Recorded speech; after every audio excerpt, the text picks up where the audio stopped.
You are listening to the Urban Sports Scene, part of Empire Media at empiremedia.com. I am Ray. Listen, my homie Wole is out tonight, and we have a big show planned for you guys. Well, I have a big show planned for y'all. It's my first time hosting by myself, and it's on a live platform, so it's pretty dope. Thanks for you all for rocking with us.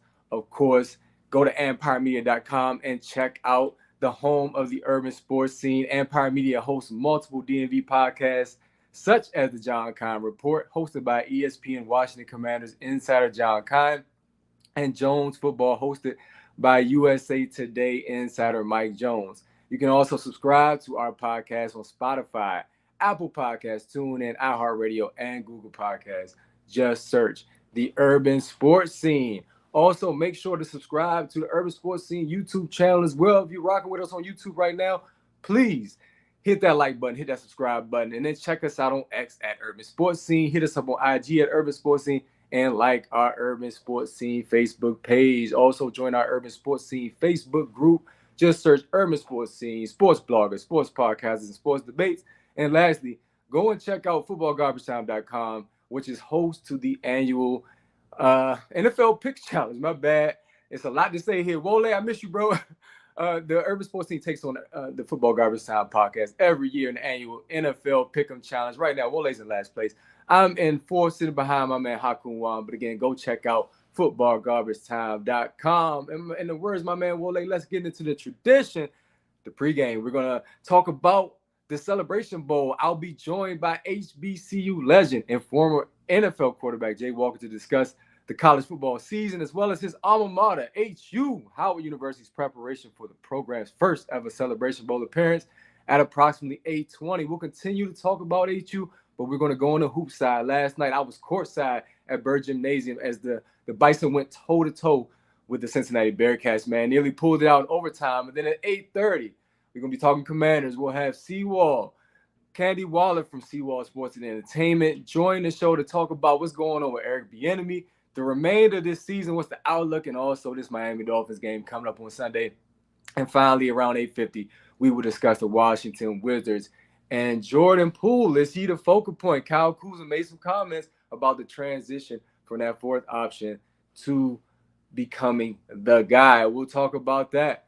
But first, joining the Urban Scene, he is an HBCU legend, and he's also preparing to see his alma mater, the Howard Bison, make their first appearance at the 2023 Cricket Celebration Bowl, was taking place on Saturday, December 16th from the Mercedes-Benz Stadium in Atlanta, Georgia. We are joined by HU alum and former NFL quarterback, as well as current college football analyst for ESPN. Welcome to the Urban Sports Scene, Mr. Jay Walker. What's happening, brother? Hey, what's going on, man? How you doing, man? Good Hey. to be here with you. Can you tell them Howard? Can you tell how I'm feeling right now? I'm not on the air, calling the game, so I'm gonna rock my Howard gear all the way up until game day. Hey, listen. First of all, it's good to have you, brother. Another light-skinned brother on the show is always a blessing. Man. Another thing is this. If Howard ultimately faces off against FAMU, which a lot of people think that's what's going to happen, we got you and Tiffany Green on the call. How's that going to look? Man, that I think people are going to be disappointed. We've talked about it. Like, everybody's saying, man, how y'all going to do the game? And I mean, end of the day, we're going to be professional. She's going to, want FAMU, of course, and I'm going to want Howard, but it can't show up. So we've had long conversations about that. I mean, we were talking to Willie Simmons, and he's like, man, if we get by this, Jay, we want to win just so we can see you and Tiffany have to call this game together. I'm like, wow, whoa, slow down. So I think those people that are looking for our normal banter a little bit when one school, the other's playing, they'll be a little disappointed. We're professionals here. All right, man. Well, I'm looking forward to it, man. You guys do an amazing job. So you guys. Let me tell you something that's funny, though. Let me tell you something that's funny. So we nitpick with each other all the time, right? So I'm always like, with FAMU, it's always something. They always got something. And then so this one, she's like, we were talking about Gimme 5 list, and she said, well, for my number one thing, if I do a Gimme 5, FAMU is the number one public HBCU in the country. And I'm like, all right, number one. That's what I think. I said public. So I'm like, oh, well, now you get mad at Howard because we private. And then I'm thinking about the list, and I'm like, Well, number one is Spelman. They ranked number one in the same listing guide, and we were two. So I said, well, FAMU is going to say you're the number one public HBCU in the country. I'm going to say Howard is the number one co-ed HBCU in the country.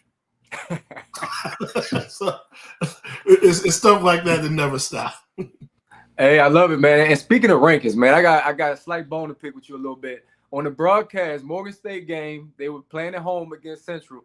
You and Tiffany both ranked the most beautiful HBCU campuses. You had Morgan like number one.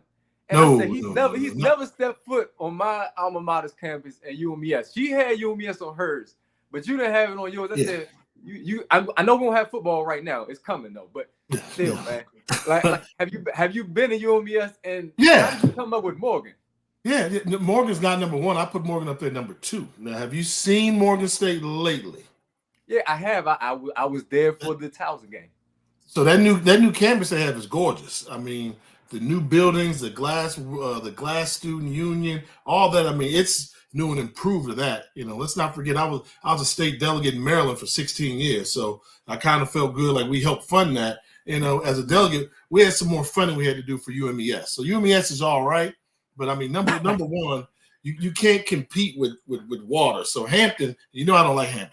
I'm a Howard guy, but Hampton got the number one most beautiful campus out there. And I got a little mad at my statistician graphics person because that list was supposed to be called Jay's most beautiful list. I'm trying to do like that. It's supposed to be most beautiful list, but they corrected it. But that's what it is. And hats off. It was really giving a salute to Morgan. I mean, Morgan, they deal with so much negative stuff, and people don't realize that campus has everything.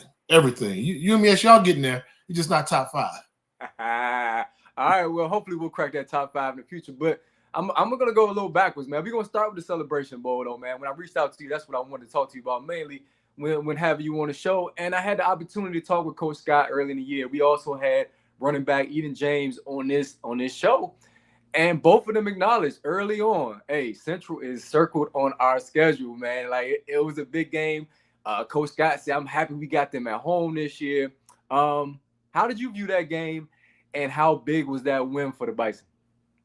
Arguably biggest win in the last, outside of UNLV, when the Bison beat UNLV, that was huge. So I'm gonna say, that's been the biggest one. But that one there, nobody saw it coming. Keep in mind, Central put 50 on them the year before, and so Howard came back and put 50 on them. That just doesn't happen. So I was always wondering, how you gonna make up the 35-something points they beat you by? And then they did it and beat them by 30. So it's just, that lets you know really how competitive the MEAC is. And with Howard, it's a good thing about Howard, but it's also the thing that'll frustrate you. Like, they can play with anybody. I mean, they should have beat Northwestern in the Big Ten, and then they get blown out by Harvard. Then, they should have beat Eastern Michigan. They, first half they were terrible. Second half they came out doing it. They had Hampton beat. So with Howard, they can play with anybody. It's just figuring out ways to win those games.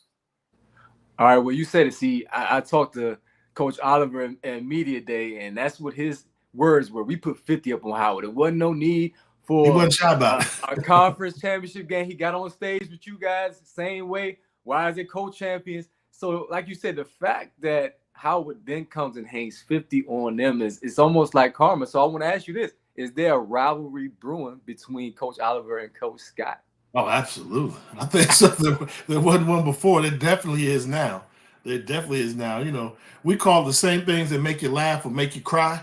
But I think, and looking, those were the two teams predicted to be 1 and 2. So anytime you have that 1 and 2 and one team wins, the other one loses, I mean, that's healthy for the game. So I think there's a healthy rivalry brewing. And, A&T, the other rivals we had, A&T and Hampton are kind of gone. So next up is North Carolina Central. And I think that's healthy. All right. So will the Bison, will they be facing PV or FAMU in the Celebration Bowl? What's your prediction? I got to call the game, so I'm not going to predict it. But I'm going to say this, and I told this to both coaches, Willie Simmons and Bubba McDowell's. Like, I almost feel like even if Prairie View goes down to Tallahassee, if they beat them by 15, they're still going to lose by 2. I mean, it's just that intense down there. So they got to beat them by like 21 in order to walk out there with a 3-point victory. So that's going to be the challenge they have. And let's not forget, I mean, FAMU roughed them up pretty good during their homecoming when they played Prairie View.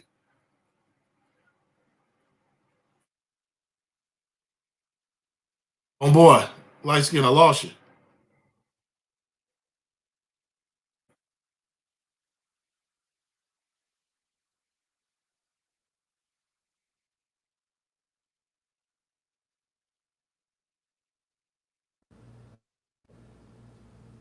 Sorry, Back. sorry about that.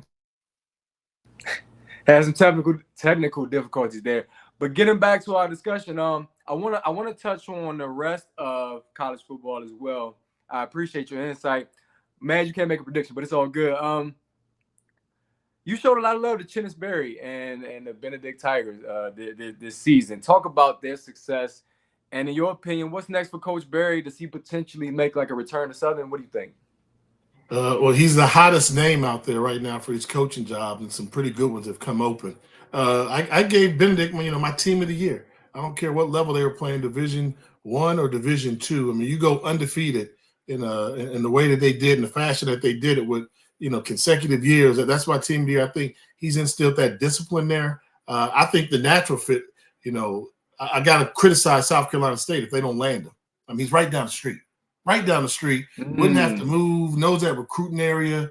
So I think they got to step up and go get them. But I would say anybody that's ever coached at Southern, I don't know why, I can't say why, but anybody that's ever coached at Southern as an assistant coach, they always want to come back and get that head coaching job. It's like that's like their dream job. That's why he falls in that category, but I think South Carolina State just makes sense. I mean, you replace Buddy Pugh. They got some guys that they're going to be good. They're going to be good. So that's the way I would be leaning. Man, I guess it'll be interesting to see. But I didn't even think about South Carolina State as a possibility for him. Are you surprised with the coaching changes that we've seen within the HBCU ranks? I mean, Texas Southern is in that mix. Grambling is now in that mix as well. What's your thoughts about that? I heard some big names in line for that Texas Southern job. What are your thoughts just about the landscape? Because Coach Hugh Jackson came out. He's been on this show too before. He said he should have got more time. Yeah, I mean, the way it works, it's always, it's old school. They used to be, hey, you let somebody get through their recruiting class 4 years and see if you see improvement, especially after year 3. You may not want to keep them year 4, but you give them 3 years. But that world has changed. I mean, for better or for worse, for coaches, that world's changed. You cannot grow with your recruiting class anymore because they'll go to the portal. So you come in with a bunch of kids out of high school, you think, 3 years from now, we're going to be good. Well, after 2 years, if they look good, they're going to be gone. So you have to learn how to go get some people to replace them. So I think that 4-year track record that you used to have, I think that's gone. And we saw Grambling and Southern show that. If you can't win now, replace gaps right now, fans can be fickle and presidents and administrators, because everybody thinks you can win right now. You can turn this thing around quickly. And that's kind of, Coach Deion did that one there. I mean, Willie did it there at FAMU. So they won it by year 2 now. It's not the 3 or 4 year process it used to be, which is kind of tough. Absolutely. So who you hearing wants that job? Well, you saying big names for Texas Southern. I'm like, okay. Well, that's what I heard. I didn't hear any specific names. I saw a weird tweet or a post on X, whatever we call it now, saying Andre Johnson was in the running, but that's not the qualifications that I heard Texas Southern is looking for. I heard they're looking for an experienced coach, HBCU ties, not an assistant. So it can't be him. I don't think they want to go the quote-unquote celebrity coach route, but I haven't heard a specific name. I just heard that it's some big interest that's been drawn from that program because it's a good job, really. They were close in some games. They had FAMU 14-0. Yeah. I mean, McKinney, that was his last hurrah. He had 4 years on his contract. They gave him all 4. But it's interesting. I've heard a lot of people say they think they can turn Texas Southern around. I'm kind of like, for me, out of the jobs that are out there, that would be like the 4th best out of the big 4 that are out there. South Carolina State, Southern, Grambling, and Texas Southern. That would be my 4th choice. But I've heard people kind of say they like that and they want to give that a go. So I'll tell you a name I thought about. And was just talking. I was like, if I'm Texas Southern and those qualifications you mentioned, I'm looking at a guy like Henry Frazier. Frazier had success everywhere he's been. He's the one to turn that Prairie View program around. Went to Central, built them up. Virginia State's rolling with him right now with 8-2, 9-2. Knows that Texas area. Like a guy like that has what you want, that experience. And I'm just talking out loud, but I look for connections like that. It's kind of things that make sense. So, you hear, what am I hearing? Hearing Marshall Faulk for Southern University. That'd be a splash. After that could be a splash. I heard that. That's you know what? I don't think Southern would be happy with that. I mistakenly mentioned Ed Reed because he's from Louisiana. I thought he would recruit well, and people went off on me like, oh, you can just insult HBCUs and think you can just come get a job. Like, what's wrong with you? Like, mind your UMES business. All types of stuff I was talking. I'm like, all right, my bad. So I don't know if Marshall Faulk would be a good name for some of them folks. If Southern has, and I tell them all the time, they have the most loyal fan base, but they're the most fickle fan base. And what Southern does, they talk with their feet. So that's a good thing because they're going to show up for you. But if you make some alumni mad, I've seen it where they're like, oh, okay, we're going to show him. We're just not going to go to games. And they won't go, and they'll stay outside and tailgate. So if you saw this year, that Jackson State game we did, packed, 25,000 people, packed, one of the best environments of the year. They lost that game. Next game come down to about 18, 20. Okay, then they get mad that they lost that. Now I'm starting to hear they're mad at Dooley. They start going down to 12, 13,000. So they talk with their feet. And the last one, like they were like, nah, we don't like it. We don't like what he's doing. And, Southern, they ran out Pete Richardson. They didn't like Pete Richardson, one of the most successful coaches they had. So, but I get it because they put a lot into it. They buy them season tickets. They come out, and when they're winning, they love it. But they're the biggest, one of the best traveling fan bases, but they're also the most fickle fan base too.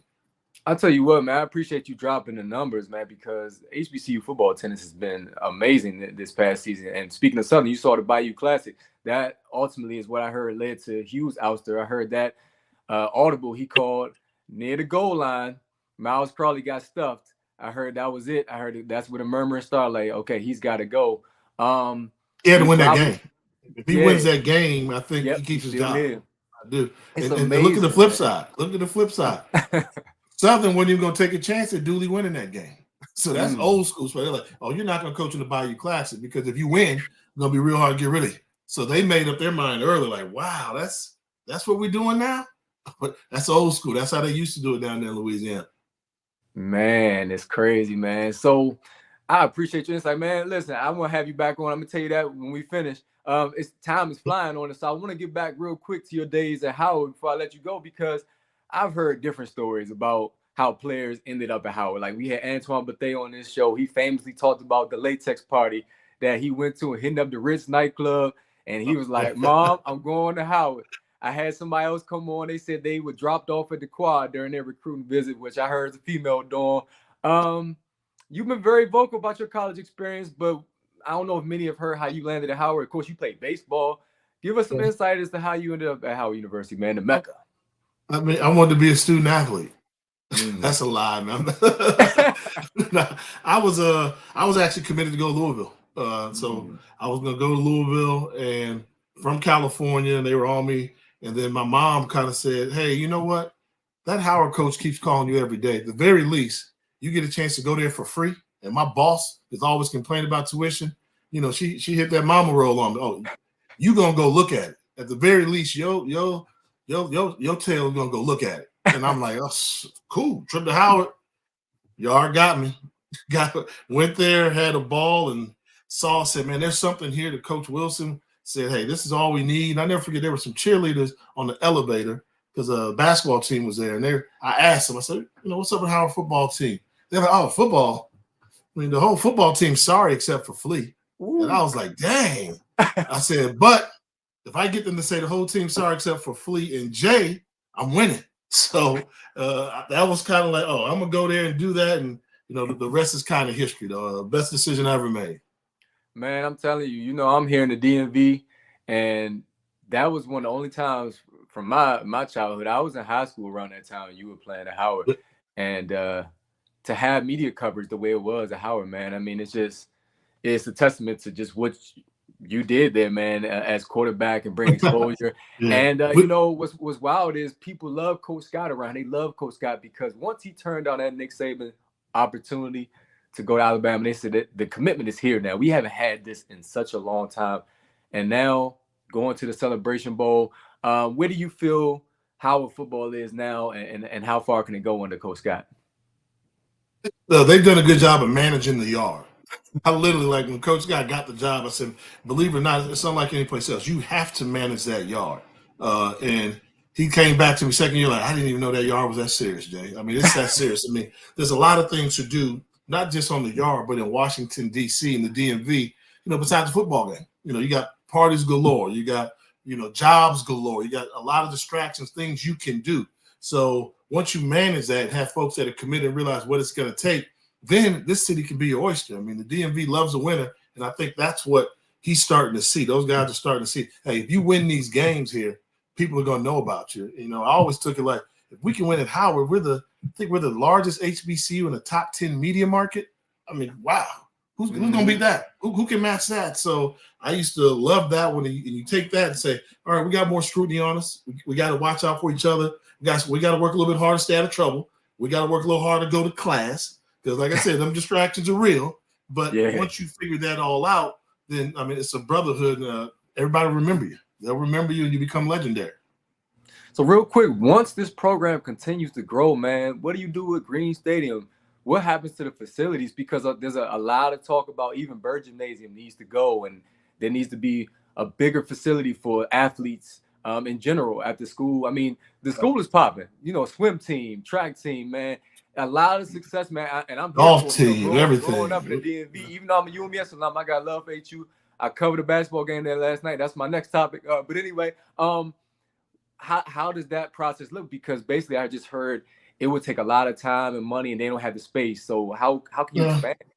A little bit landlocked. My goal a couple years ago, wow, probably 10, 15 years ago, I think they need to do like a convocation center, where you can, like, it's a dome, like I've gone to, University of North Dakota, University of Northern Iowa. They've got these basketball arenas that are football stadiums. So that's the dome, and you can play it, and you can control your concessions. You don't have to worry about weather. So you can use it for graduation, because the one thing everybody at Howard hates is when it rains on graduation. So how are you going to have your parents pay all this money if you get 4 years of college and then it rains and you got to squeeze in the burr if you're lucky? So I think they need to have like this convocation center that can hold, 10,000. It'd be good for basketball, be good for football. You pack it, and it is what it is. And that's always been my thought, and doesn't take much space, but, they got smarter engineers. They got a school engineer over there to handle that problem. But I do think replacing Burr and Green got to go. I'm going to give you this thought. Audi Field hosted the Battle of the Real HU against there's only one HU. There's only one HU. There's not a Battle HU. There's only one HU. I would just tell you what it's entitled. But anyway, they hosted that game. So there is an opportunity, I think, for this team to still play in the city while the facility were to get worked on. But like I said, I'm getting ready to transition to Howard basketball, man. Go ahead. Like I said, we got to have you back on. I appreciate you. It's been dope. My co-host said he used to play with you on Madden. He just wanted me to let you know because he couldn't be here tonight. Anything else you want to add, man? We'll get you back, man, later on this year. No problem, man. I appreciate it, man. And like always, man, you go from them roughneck dudes. Now you're going to talk about the pretty boys on the basketball court. So have fun with it, man. And good luck to y'all. Appreciate it. And if you can, man, make sure y'all check out our show, me and Tiff's show, Black Cows Live. So it's coming all day. I'm subscribed, so, man. Y'all get to travel. Yes. That's my goal. We want to travel to every HBCU in the country at some point, man. I mean, as far as Miles College, man, we got ties everywhere. So that's what's up. But we support, man. No doubt, man. Always, man. Thanks a lot. Appreciate y'all. All right. Have a blessed night, bro. All right, holla.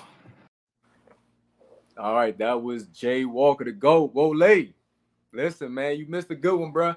Hey, for those of you who are watching now, on YouTube, who are watching this, man, just drop some comments, man. Let us know what you think about just what Jay said in terms of some of these openings, man. Some of the names. Yeah, I'm sure he has more information on it than what we have. But we're going to continue this, or I'm going to continue this, man. It's so weird being here by myself. We're going to continue this discussion about Howard University and the basketball program, man. As I mentioned, I had the opportunity to cover the Cincinnati game last night on the campus of Howard University. Cincinnati came to Howard University. And even though, like I just mentioned, I'm a UMS alum, I'm still showing a lot of love for Coach Kenneth Blakeney, man. He continues to bring big games to the campus of one of the premier HBCUs. I just think is dope. If you check out my article, urbansportscene.blogspot.com, you'll see just Wes Miller, Cincinnati's coach. He took his guys to the African American Museum while they were in town. He also just provided education. I mean, the majority of his team is African American, man, and I watched them during the pregame as Lift Every Voice came on and was played in Howard University, how it captured their attention. It's just a dope experience, man. So I want to put a question out here to the listeners. What do you think about HBCUs making more of an effort to schedule PWIs at home, and are PWIs going to be willing? But for Howard, they also put on a good showing, which helps. They didn't get blown out. Cincinnati was blowing every team out. They were undefeated coming into the game at 5-0, and Coach Blakely had his team ready, man. Took the game to overtime. They held several leads. Should have probably pulled it out, but lost it close. But regardless, whether you believe in moral victories or not, it was still an amazing showing for Howard University and that basketball program, which continues to grow. And they lost Shai Odom. Shai Odom, of course, is the reigning MEAC Rookie of the Year. He had a back injury, man. I'm like, oh, man, they lost Shai against a team that is fairly big in Cincinnati. I thought that was going to really impact them. But if you have followed me on Twitter, you see my Twitter handle right there at urbansports_Ray. You saw that big shot Seth Towns hit. He led all scorers of 24. He stepped up. People have been criticizing because he's been in college for a while, but the brother's been injured. Of course, COVID came about, and he's making the most of his opportunity at Howard. He was a little bit upset about losing that game, which shows the expectations that they have in that building at Bird Gymnasium. But my question to you all as well out there is, how will Howard stack up against the rest of the MEAC? Again, the reigning MEAC champions went to the NCAA tournament last year, played Kansas, played very well in the first half. Was only down 2 at the break, if I'm not mistaken. And then, of course, Kansas stretched the lead open, or broke the lead open in the second half. But right now, Norfolk's looking good, too. Blowout win against William and Mary. What are we expecting from the Bison and the MEAC? I'm a UMES alum. UMES has a brand new roster, but playing pretty well. Got a big win at homecoming against Penn. And then you got North Carolina Central, which has arguably the best coach in the MEAC. And I'm just wondering, which one of those teams is going to be the one to emerge? South Carolina State right now, not in discussion. Coppin State, not in discussion, really. Delaware State, not necessarily in discussion. UMS, though, was picked to finish 6th behind Morgan State, who also had some roster turnover. So watching the MEAC, man, is going to be amazing. And I'm looking forward just to see how Howard gels come January.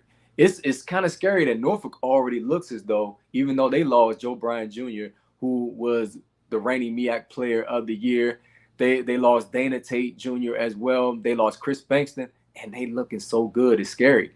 So I'm wondering now, who is going to emerge from that tournament? Last year's MEAC tournament was one for the ages, man. I think this year's MEAC tournament will be the same way. We got to see the MEAC expand, man. The MEAC has had a lot of success. Look at, like I told Jay, look at all that Howard is doing in general across the board. Golf, you include that. It's just dope to see MEAC schools doing big things, but we got to get some more teams in there. We got to get football to Coppin as well as University of Maryland Eastern Shore. We can't see the MEAC be disbanded, man. It just can't happen. I haven't heard a whole lot of chat about that lately. And who runs the Celebration Bowl? So we room for Howard to win the Celebration Bowl. Although if FAMU is the team to go represent, or PV, man, PV is tough. They have turned it on, man. Bubba McDowell doing his thing, man. And I'm thinking that moving forward, some people saying the SWAC is improving in basketball. I agree. Alcorn and Grambling, man, looking good. MEAC, I mean, not the MEAC, I'm sorry, just HBCUs in general are now, I think, improving their stock across the board, man. As we talked about in the SIAC with Benedict in football, Bowie State also has been really good in football. Union has been good in basketball, man. Elizabeth City is a school that at times shows flashes, man. HBCU is doing it across the board. It'd be nice to see some of these schools move up to that MEAC level. But we don't want to pick and choose what schools that we want to take from another HBCU conference. I know that I know our commissioners, we had Dr. Anthony Holloman on this show, man. I know he loves his schools, man, and institutions, and we want to see every institution. We want to see every conference strong. The conferences, of course, are working together.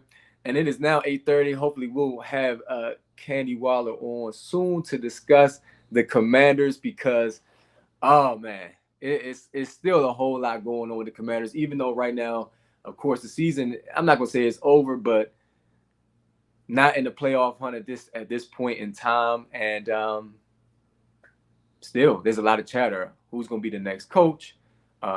Is it going to be Eric Bieniemy? A lot of the fans are saying no. There's the rumblings and reports about the players. So hopefully we can have her on soon, and we'll have that discussion once Candi joins the show. I'm going to try to reach out to her in a minute. But until then, again, whether you're watching this, the recording, or whether you're joining us live, man, I want to get your comments on what's the outlook for the rest of the season for the Washington Commanders. What is the outlook for the remainder of the season? What do you want to see? What do you want to see happen? Now, if they make a run, meaning if they go on a winning streak, will fans be upset like, oh, now you want to win? If you tank, so to speak, to try to get a top pick, then what happens? So what happens to the Commanders for the remainder of the season? What would you like to see happen? Would you prefer to see the team just tank, get the best draft position possible? Or do you want to see these players show some pride and rally and have fans at least come to the stadium with an expectation that we might watch this team win? The Cowboys game, a historic event because so many people tuned in on Thanksgiving, and to see Dak, of course, it's been so much made of him eating turkey on the sideline during the game. I guess for many of us, it don't get more disrespectful than that. So that's my question. I'm not a Washington Commanders fan. My man Wole is. And Wole, if he was here, I would guarantee he'd say, nah, I don't want to see them win no other games. However, you still have one division game left, and that's against Dallas. Do you win that? I personally think if you do tank, so to speak, who do you take in the draft? The name Marvin Harrison Jr. was floated out there on this show last week. Are you really going to tank for Marvin Harrison Jr.? Are you really going to tank for him? Would you consider trying to get Caleb Williams to come home, which many think is not necessarily the case? It looks like Chicago may still take him. If Justin Fields becomes available, is that an option? Or Sam Howell the guy? There's so many questions. And then there's the question as to why isn't EB the guy that's going to be the coach? If not EB, then who? So many good coaches that we always talk about have gotten out of the building here in Washington. So why would you let another good one get out? He's old school. Okay. But remember Marty Schottenheimer. For those who are old enough to remember that. I know there's some young people out there who be like, who? Marty Schottenheimer was complained about, man. But when that team turned it around, they looked good. He only lasted 1 year again. That was Dan, though. This is a brand new regime. You got Josh Harris now as the owner. What do you do? Do you give Eric Bieniemy the chance to show that he can be a head coach in spite of what some current players think or feel about him? Maybe they'll adapt. Maybe they really just want to win and it won't matter. There's no transfer portal in the NFL. We talked about that many times on this show. You may have some players request a trade, but there's been some criticism of the players. I know Wole was saying they're soft, they're losers, because if you were winning, nobody would be talking about you this way. So how can you, as a team, with the record you have, be complaining about a coach who's trying to get the best out of you? Tyreek Hill and others have come out and they've supported EB. And what's interesting about that is those guys won with EB. This current group hasn't. So I'm not understanding. And who are the people? That's what I want to know. I love when reports come out about I love when reports come out when it's like anonymous, like players. Okay, what players? Who's disgruntled? That's what I want. Is it Curtis Samuel? Is it Terry McLaurin? Who is bristling at EB style? Who is it? I don't think it's Sam Howell. So who is it? Is it B-Rob? What players out there are complaining? That's what I'm trying to figure out. I'm trying to hit Candi up now to see if she's still coming on. But again, it's something to think about. Who are the players that are complaining? Do they have the right to really complain at this point? And if you were the one making decisions, who would be your head coaching choice? Hit us up again. Give us some comments, man. Check our Facebook page out. If you're watching this on Facebook, hit us up there. I want to know who the next coach should be. I mean, I'm cool with EB. I mean, I'm not even, like I said, I'm not a Commanders fan. Wole is. I know Wole is cool with EB, but there's a large percentage of the fan base who feels like he's no better than Sky Turner. And now it looks like we got Seawall in the building. She is coming on now. Candi, what's good? Hey, what's going on, Ray? Hey, listen, I'm up in here by myself. My man Wole ain't here, so I'm just adjusting. I was waiting for you. I was talking to the fans about just how the season is not over, but then again, in some ways it is, but it's still a whole lot of drama. I want to start with the questions I was just asking. What's this EB stuff looking like for you? Who are the players that are disgruntled with his quote unquote old school style? Give us your thoughts. Well, I mean, it's I have a few thoughts here, right? What I want to start out with is, Coach Rivera sometimes has a style where he makes decisions and he tells people about it. Talks to people about it later. I think that, I made a joke early on when Coach Bieniemy came to Washington that I said, okay, this might be a good cop, bad cop situation, right?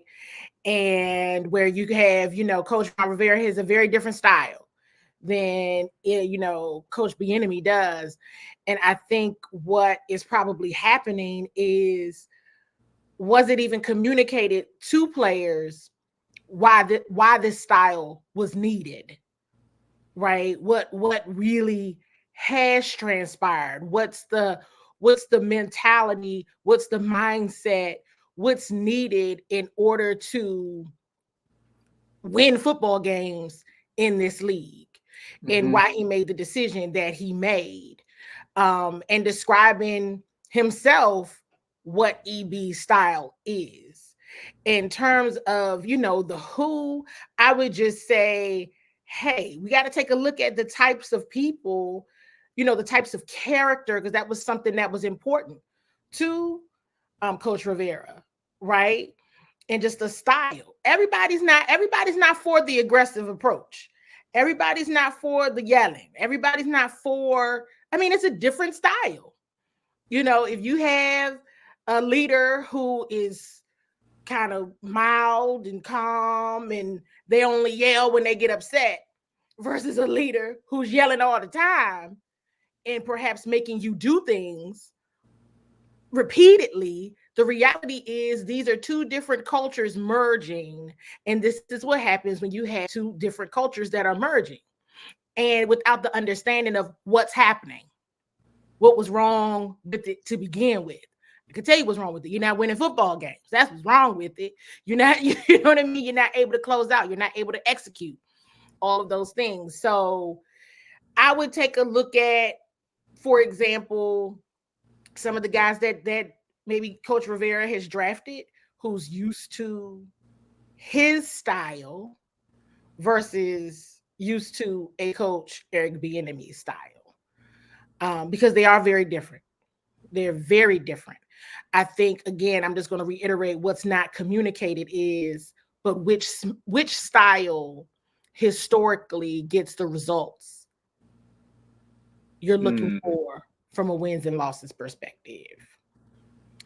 So I know, a lot of folks, and I mentioned this on my show, okay, a lot of people are like, get it to EB, get it to EB. And I'm like, hey, I may feel the same way, but if I'm being perfectly objective, that's going to be a tough call, right? Because if there are issues, and if these are issues with players that you would like to keep, then how do you find that balance? Where is it? It's tough. You can't just say everybody go, because you do need to keep some. You do need to keep some sort of contingency plan, But what I will say is, I would not just write it off like it's just, because this is now a trend, a theme, and something that came about during the summer that we're now hearing continue, still at the end of November. So, Candi, what's the best solution, man, going forward this season? I just posed a question to it. They tank, fans gonna be mad. If they're going to run, but it's too little, too late, fans gonna be upset.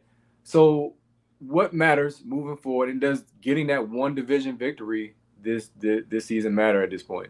I would say the one division when that doesn't matter.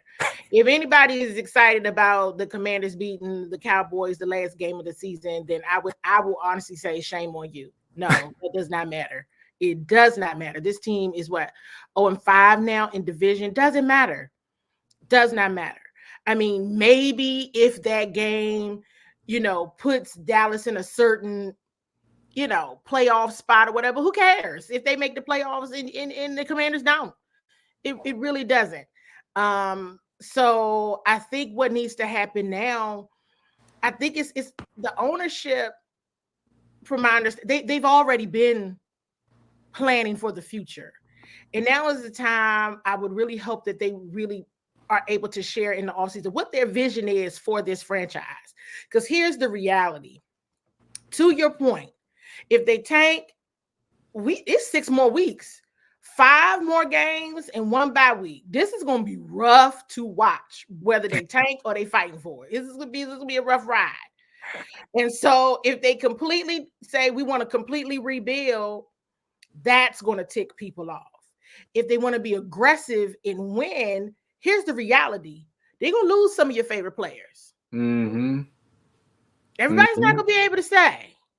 Exactly. And they might lose some of your favorite position coaches and in front office people in the shuffle.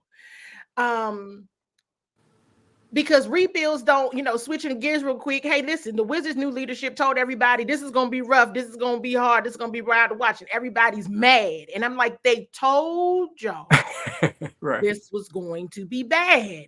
And everybody's still upset. Like they didn't hear them. So it's going to be the same thing here.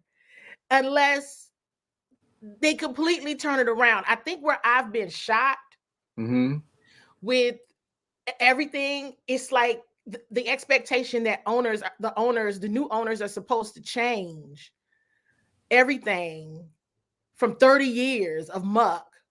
They're supposed to change it since the week before training camp. Listen, in all honesty, I think this is probably true across the board. This has shocked everybody. I'm not saying that everybody had, playoff hopes and dreams, Super Bowl. No, I'm not saying that. But the team being as bad as it is a shock to everyone. I don't think anybody anticipated this. So this is going to be a very hard decision, and it's going to hurt. It's going to be rough because you can't just get rid of people that you don't like without bothering some of the people that like those individuals. Like, this is going to be a rough ride. Either way, changes were going to be made, right? It didn't matter. Unless they won the Super Bowl, which they were not, changes were going to be made. Sure, they could tank for draft position. But they're not tanking now. I'm being real, right? I'm always coming to be objective. I know, absolutely. They're not tanking now. So it's like, they should tank. Well, they don't necessarily have to try. It's not, what is the fear? I feel like there's fear, and people think that Ron Rivera's going to come in here, be the defensive coordinator, and the entire season is going to change. It's not. So, well, you'll probably see something better because now somebody lost their job as a result of the play.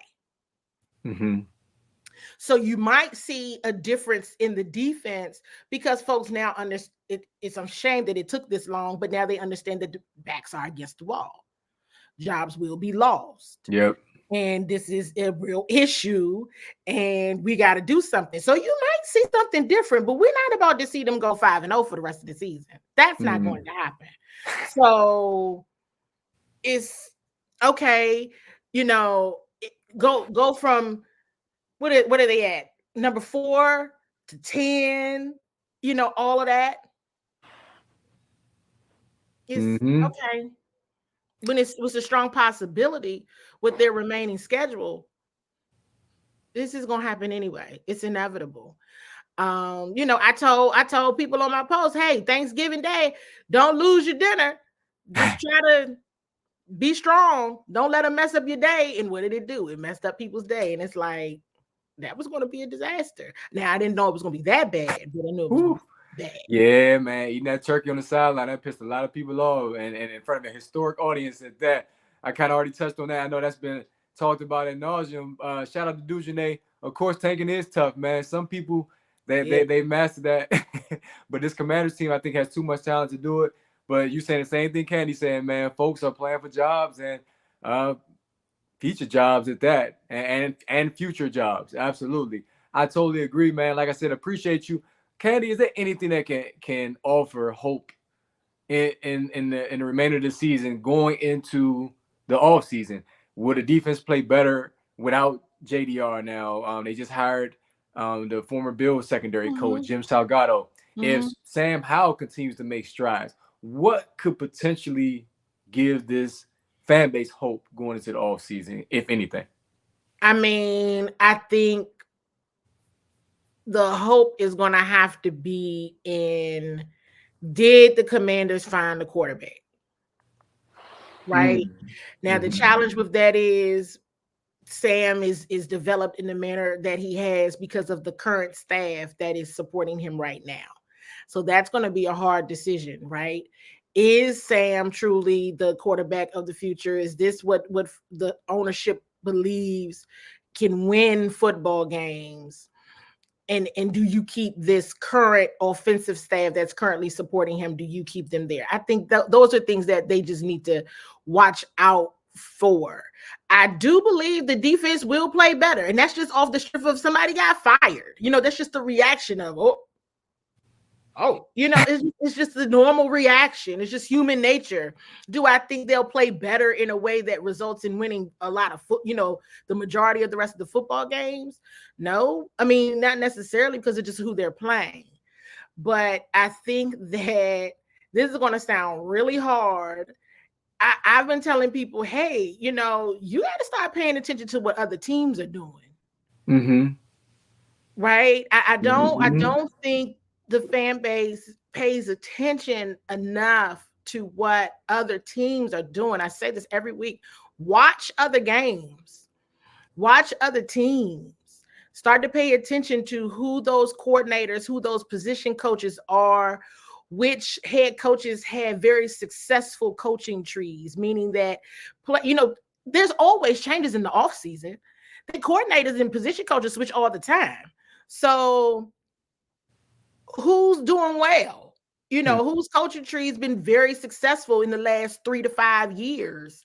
And maybe that's where, folks need to start looking in terms of if they think they need a new, we know for sure they're going to need a new coordinator and a defensive back coach. We know that for a fact. Because those positions are empty. They're being filled in an interim status, but we know that those positions are absolutely vacant. So in terms of that, is what can everybody learn from, and what can this, hoping and what this new ownership team can establish to say, this is how we want to be for the future. There can be changes in a year. Things can change in a year. In a very short period of time, they can, but you have to have the right staff to do it. It would be nice for the Commanders to win a game here and there, but to your point, then people are going to be like, well, why you do that? Because you were top 5 in the draft, and now you're going to be top 10 if you win a game. It's really in a situation right now where it's no right answer, and no answer is going to be good enough right now because the team is just that surprisingly unsuccessful this season. So people are going to look forward to the Cowboys game. I mean, I've got to cover all of them. The game to watch is that 49ers game. It's kind of crazy the way things are right now, because I'm like, now they're talking about Aaron Rodgers coming back, of course, right before the Commanders game. That because that's when his 21-day window. And I was like, oh, this is perfect. His 21-day window will be up right before the Commanders game. Okay, just perfect. It's just wild. It's wild. I wish there was more I can say in terms of hope, but this has been a rough season, and I think it's just gone too far down the path to recover. Hey, I know, I'm sure Coach Ron Rivera would like to prove me and everybody else wrong, but I think this is just where things are. If there is, in fact, some things going on internally that are hard to recover from. Yeah, I think you're onto something when it comes to Sam Howell, though, man. This franchise needs a quarterback. Every franchise needs a starting quarterback, and one that can provide some consistency, longevity, man. I'm a Falcons fan. Matt Ryan, he didn't get that Super Bowl win, but we knew every year who the quarterback was, and we were comfortable with it. And this franchise hasn't had that for a while. But one franchise that thinks they do have their franchise quarterback as the Miami Dolphins, man. They come into FedEx Field on Sunday. The Commanders host Tua Tagovailoa and the Miami Dolphins. First off, Dolphins fans, as far as I know, they're not known for traveling well. So what's the stadium going to look like, Andy? I mean, I haven't seen that it's sold out yet, right? Like when that has to come out, like, oh, the game is sold out. So we'll see. We'll see what it looks like. It might look a little bleak for both teams. But I tell you what, if ever there was a week that Ron Rivera wanted to be the defensive coordinator, he sure did pick one. Like, whoa, okay, all right. So this is a game that is going to be so tough because you absolutely need your defense to show up if you had any chance of winning this game. And also, do you really want to see Sam Howell get into a shootout with Tua? Man.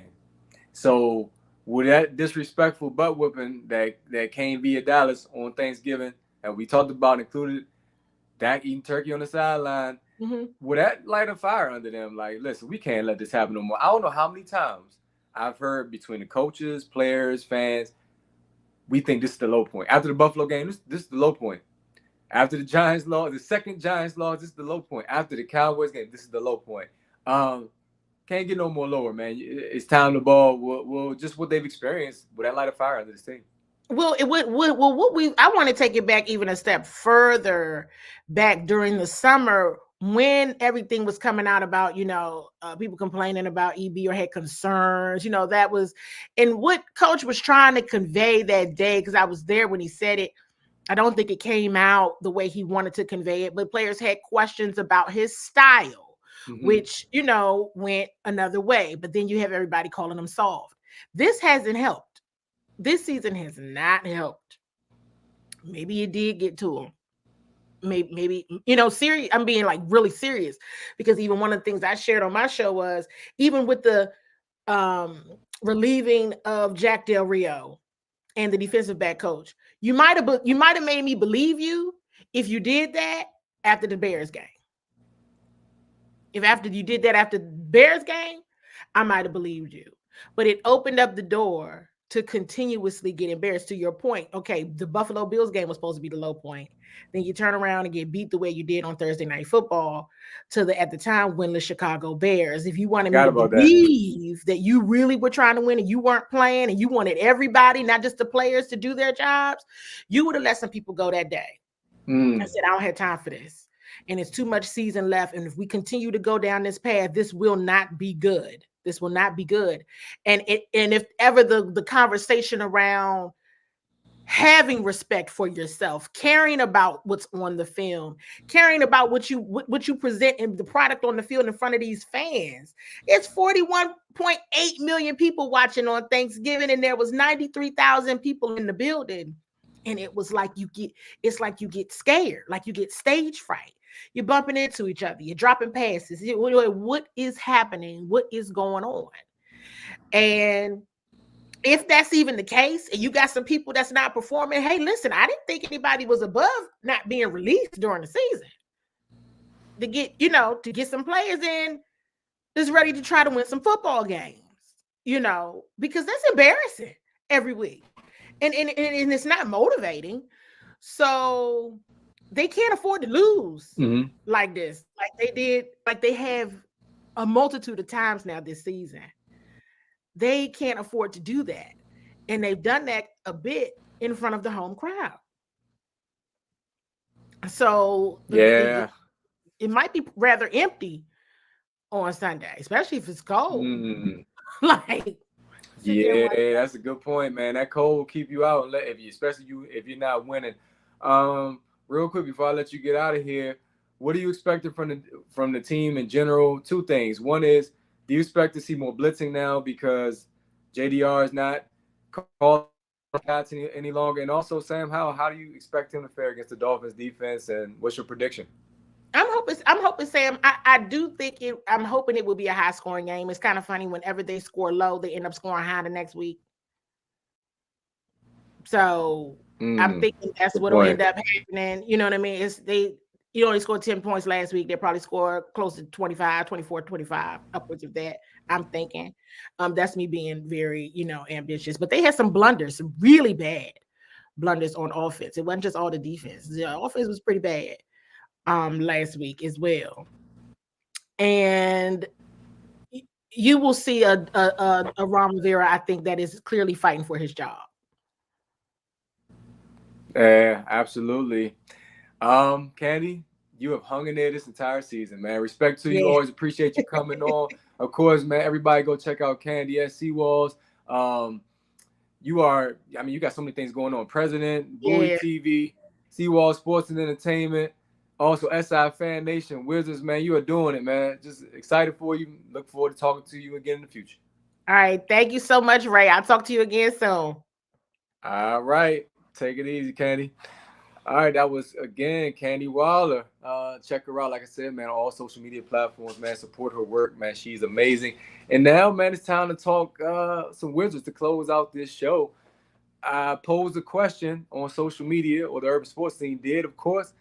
Kyle Kuzma, he stated recently something to the effect that it's difficult going from the third option to being the primary guy in reference to Jordan Poole, as well as himself. He said he went through that transition coming to Washington.